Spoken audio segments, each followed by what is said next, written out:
بسم اللہ الرحمن الرحیم۔ تمام تعریفیں اللہ تعالیٰ کے لیے ہیں جو تمام جہانوں کا رب ہے۔ صلوات ہے محمد صلی اللہ علیہ وسلم پہ اور آپ کی پاک آل پہ۔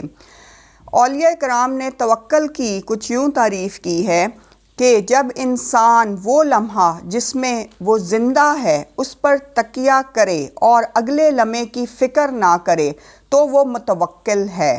توکل ایک ایسی چیز ہے کہ جس سے آپ کے تمام فیصلے، آپ کی قوت ارادی جو ہے وہ اللہ تعالیٰ کے سپرد ہوتی ہے۔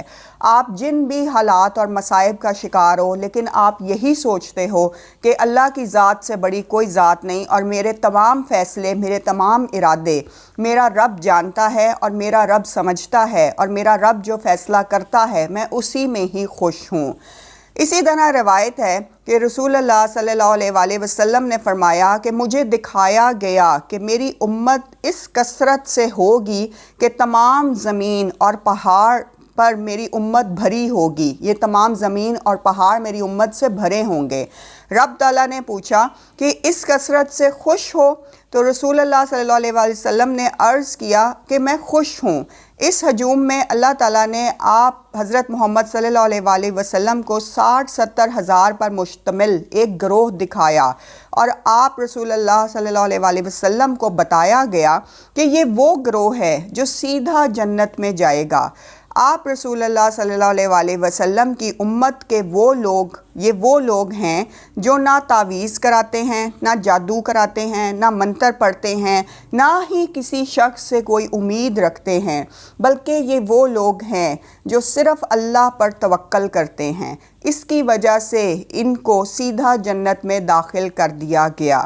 یعنی ایک بہت بڑا طبقہ، ایک بہت بڑی تعداد مسلمانوں کی جو جنت میں جائے گی وہ صرف متوکل ہونے کی وجہ سے جائے گی۔ سبحان اللہ۔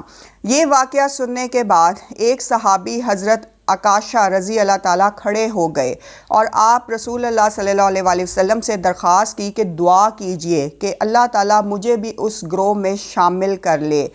آپ رسول اللہ حضرت محمد صلی اللہ علیہ وسلم نے دعا فرما دی۔ پھر ایک اور صحابی نے بھی ایسی ہی درخواست کی تو آپ حضرت محمد صلی اللہ علیہ وسلم نے فرمایا عکاشہ تم سے سبقت لے گئے۔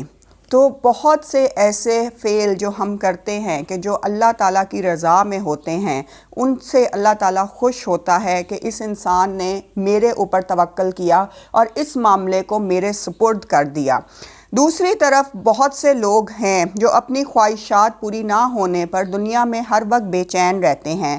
کبھی تعویذ کرتے ہیں، کبھی پیروں فقیروں کے پاس جا کے بیٹھتے ہیں، کبھی جادوگروں سے ملتے ہیں، کبھی دعا کرانے کے لیے لوگوں کے دروں پر جاتے ہیں تاکہ ان کی آرزویں پوری ہوں۔